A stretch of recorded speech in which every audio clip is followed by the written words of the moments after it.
أقول أنا مرة على حاجة كابتن كيسة على حاجة ميدا وضياش مرة أنا بدأت أنا أضيف النقطة good morning تايد مرة وضياش مجد اللي يرى مثله والله تنسي هرتا واحد آد وقفر حسن هاي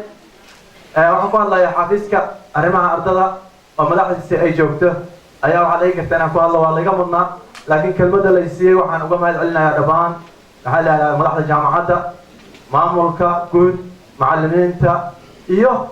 ardada meesha fadhida maanta waxaan leenahay soo dhawaada xafiiska arrimaha ardada ku soo dhaweynaya difaacashadii sagaalaad inuu idinku soo dhaweeyo maanta waxaan aad ugu faraxsanahay xafladan quruxda badan oo ay soo abaabuleen xafiiska rashadka cilmi-baarista waxaan soo faraxsan ugu mahad celinayaa ustaad injineer raaxi oo iga horreeyey waxaan u mahad celinayaa dhammaan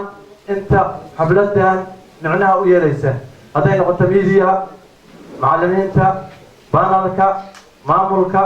أردت قنجبين سي صاحب بدل وحن لأنها ومالين عصب ومالين قروح بدن وحفلات قيمة محي ما أنت أردت أن ما أنت إليه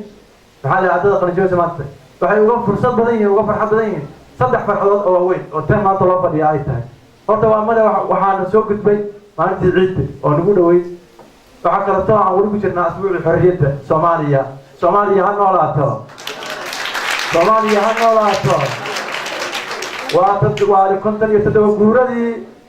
حرية الصومالية وحياة همين هوري ماني في حرية أيضا وحي هذا هو ماني وين وحال هذا أكتر نكوين وحا إسكاله ما هذا سلاي ويناك سجوا وحا فرصته هذي أردنا دفعات السجالات الجامعة براسمة ومدوين بين أولادهم وحاسينه كلا ما أنت فرحت نقوله إن ما أنت أردنا آخر سنة يلح سنة سووا waxbarashada ay maanta waxa leeyahay xafladda difaacaneesa ayana waxay noo tahay farxad weyn oo Ilaahay subhanahu wa ta'ala uu noo soo tagariyay oo ay mas'uul ka tahay jaamacadda Balaasma iyo maamulkeeda iyo macallimiinteeda iyo waalidiinta ardada ku soo dadaalay ayagana waxaan leenahay waa mahadsantihiin jazaakallahu khayr waxaan ku soo hadalkeena xafiisku wuxuu yahay mahad celin maanta iyo soo dhaweyn waxa xafiisku ku soo dhaweynayaa waji furan farxad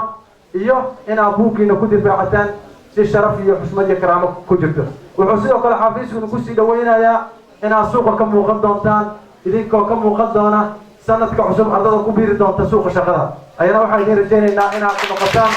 kuwa ugu qurxoon oo suuqa ka muuqda insha allahu karim waxaan idin xisi doonaa ka xafiis ahaan iyo ka maamul ahaan iyo ka macallim ahaan wajiyadiinni quruxda badnaa wada shaqayntiinni iyo inaad noqotiin ardada ugu wanaagsan sanadkan ayana waa idin xisi doonaa